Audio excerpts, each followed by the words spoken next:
Prosseguindo no estudo do Livro dos Espíritos, de Allan Kardec, na terceira parte deste livro, As Leis Morais, estamos examinando o capítulo 3 das Leis Morais, a Lei do Trabalho.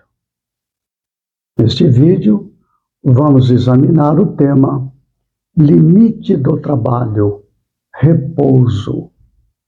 Allan Kardec apresenta quatro questões e uma subquestão sobre este assunto aos espíritos superiores através da mediunidade. Antes de examinarmos estas quatro questões, é preciso colocar um referencial para que possamos pensar nas respostas e nas perguntas. Nós reencarnamos aqui na Terra com uma finalidade: evolução espiritual. A evolução espiritual constitui de dois fatores: a evolução intelectual e a evolução moral. É aí que entra o trabalho. Então, reencarnamos para evoluir espiritualmente, porque isso é inerente a toda criatura que existe na natureza, ao ser humano em especial.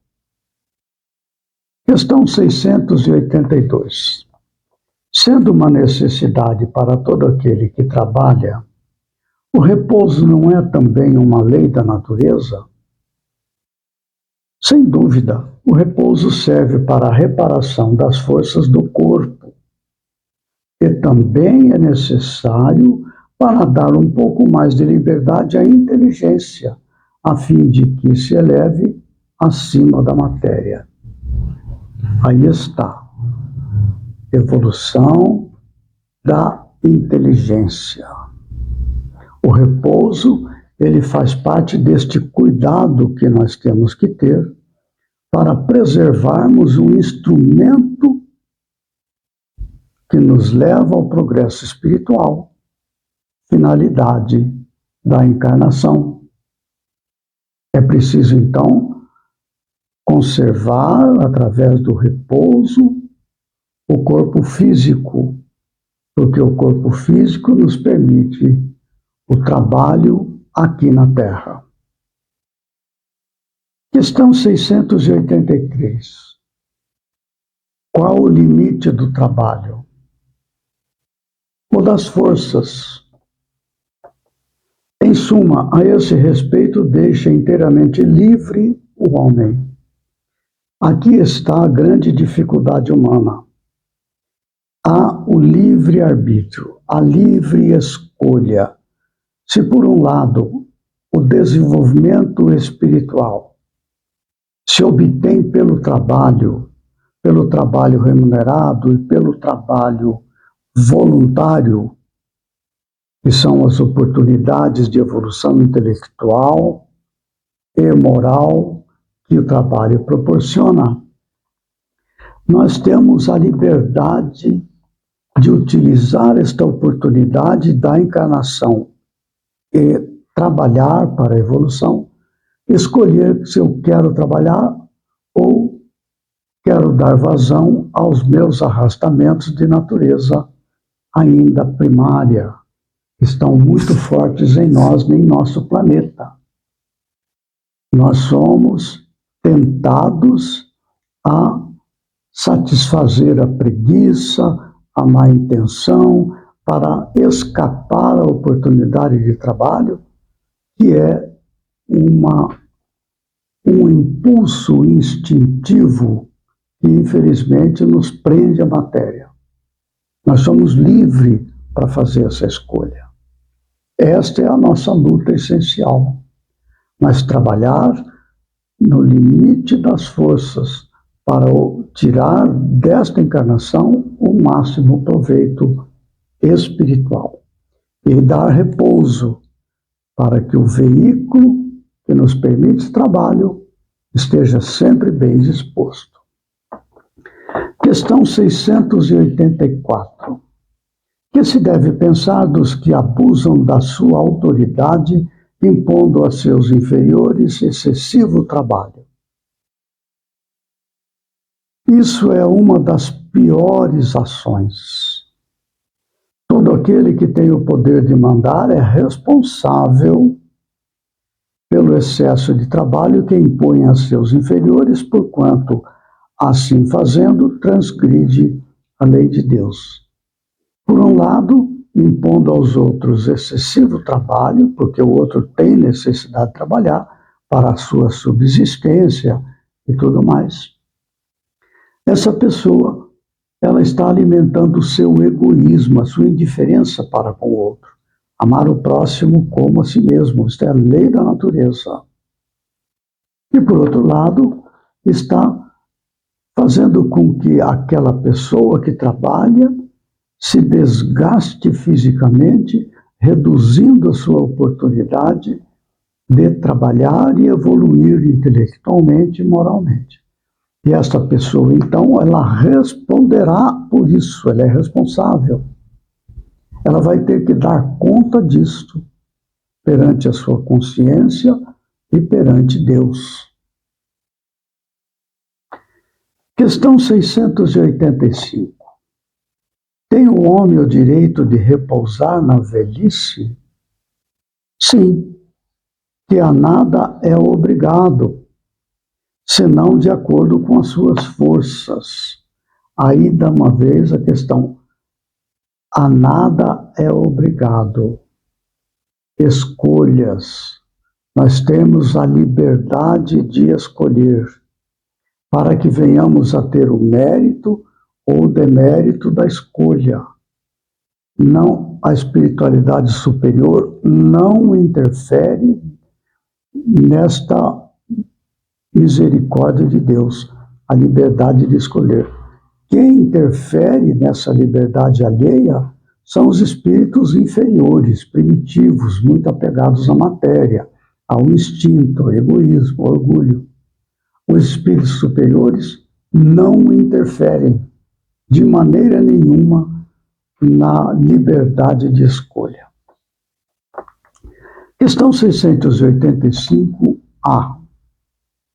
Então, que há de fazer o velho que precisa trabalhar para viver e não pode?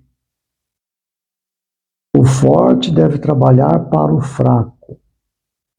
Não tendo este família, a sociedade deve fazer as vezes desta. É a lei da caridade. Então, está as responsabilidades, atribuídas. Todo aquele que plantarmos, havemos de colher. Inclusive as sociedades humanas, as comunidades que, fugindo à sua responsabilidade, responderão mais tarde perante a lei da vida.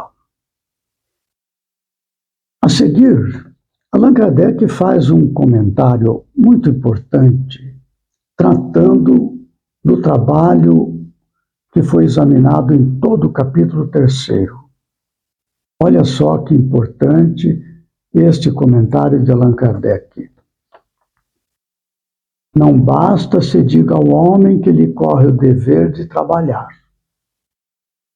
É preciso que aquele que tem de prover a sua existência por meio do trabalho encontre em que se ocupar, o que nem sempre acontece. Quando se generaliza, a suspensão do trabalho assume as proporções de um flagelo, qual a miséria. A ciência econômica procura remédio para isso no equilíbrio entre a produção e o consumo. Esse equilíbrio, porém, dado seja possível estabelecer-se, sofrerá sempre intermitências, durante as quais não deixa o trabalhador de ter que viver. Há um elemento que se não costuma fazer pesar na balança, sem o qual a ciência econômica não passa de simples teoria. Esse elemento é a educação. Não a educação intelectual, mas a educação moral. Não nos referimos, porém, à educação moral pelos livros, e sim a que consiste na arte de formar os caracteres, formar o caráter, a que incute hábitos, porquanto a educação é o conjunto dos hábitos adquiridos.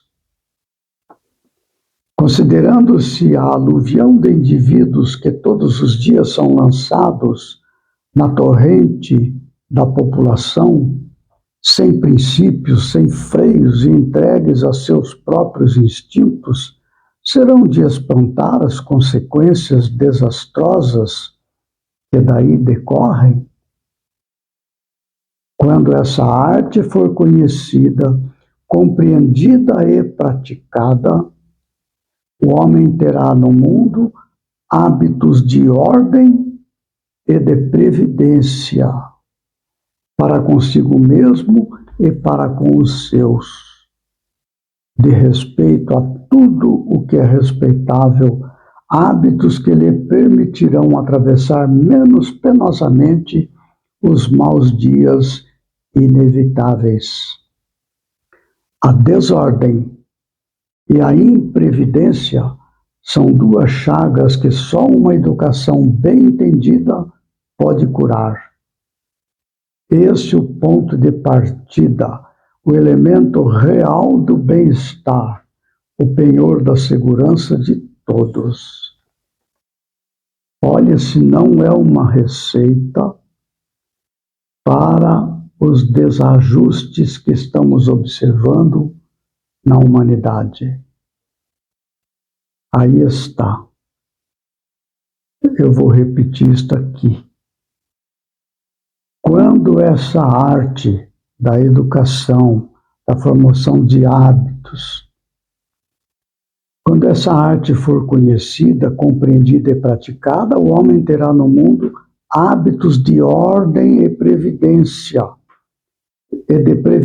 para consigo mesmo e para com os seus, de respeito a tudo que é respeitável, hábitos que lhe permitirão atravessar menos penosamente os maus dias inevitáveis. Receita para os dias de hoje. Educação, que é esta arte de formar o caráter, criar hábitos e assim por diante, né? Este é o ponto de partida e é tudo que não estamos vendo na Terra hoje. Muito bem, tem aqui muita reflexão para todos nós. No próximo vídeo, nós daremos início ao estudo do capítulo 4 da terceira parte do Livro dos Espíritos, as leis morais. O capítulo 4 trata de lei de reprodução. E o tema do primeiro vídeo para este capítulo 4 será população do globo, sucessão e aperfeiçoamento das raças. Então, até lá, que Jesus nos ampare e fortaleça.